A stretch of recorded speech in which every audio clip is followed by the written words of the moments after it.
Imagine this. Through the fog, a pair of antlers appears so vast that many modern animals would seem small beneath them. This was the Irish elk, an Ice Age marvel, the true king of antlers. Once its full body is revealed, you realize this was not just a big deer, it was a moving monument of prehistoric beauty. The Irish elk was powerfully built, heavy, and deeply imposing.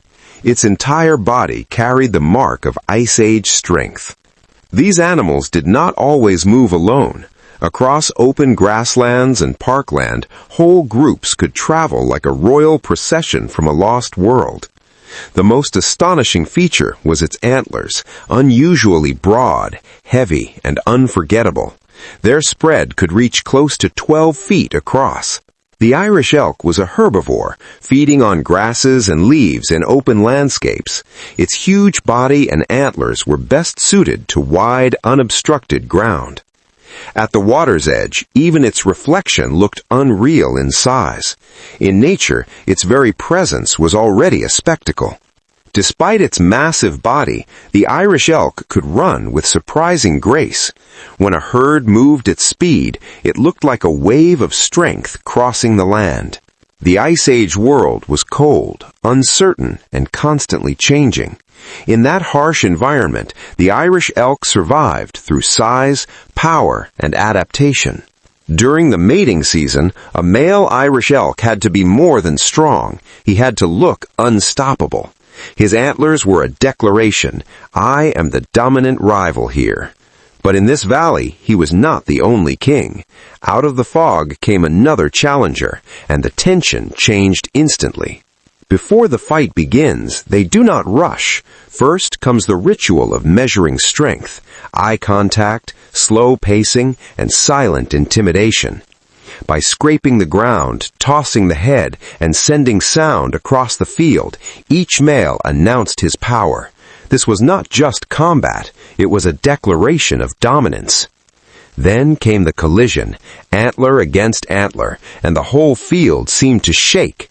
This was a test of strength, endurance, and breeding rights. They were not simply pushing.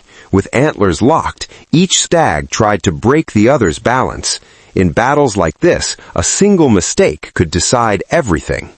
Carrying antlers this enormous demanded extraordinary neck strength. In the middle of combat, that strength often decided who stood and who yielded. From a distance, the herd watched in silence, because the outcome of this fight would shape the future leader of the next generation. One brief slip can change an entire battle. Wet ground, huge body mass, and immense antlers made every clash more dangerous. At last, one stag drives forward, and the other is forced back.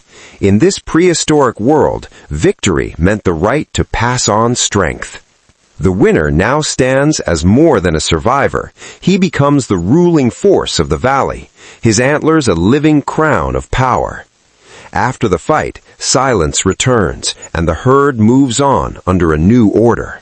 The life of the Irish elk was a blend of beauty, conflict, and survival. But the Ice Age world was never always generous. Scarce food and harsh seasons became serious challenges for a giant animal like this. As time passed, the world kept changing, and so did the land. The open country where the Irish elk once ruled did not remain the same forever. In the end, their world became harder and more uncertain.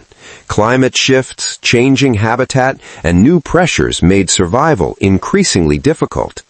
A creature that once symbolized raw dominance across the plains slowly disappeared into time. Its vast antlers remained legendary, but the animal itself was gone. Today, the Irish elk no longer lives, but its fossils and towering antlers still remind us of a lost age. This was not just an extinct animal, it was the true king of antlers.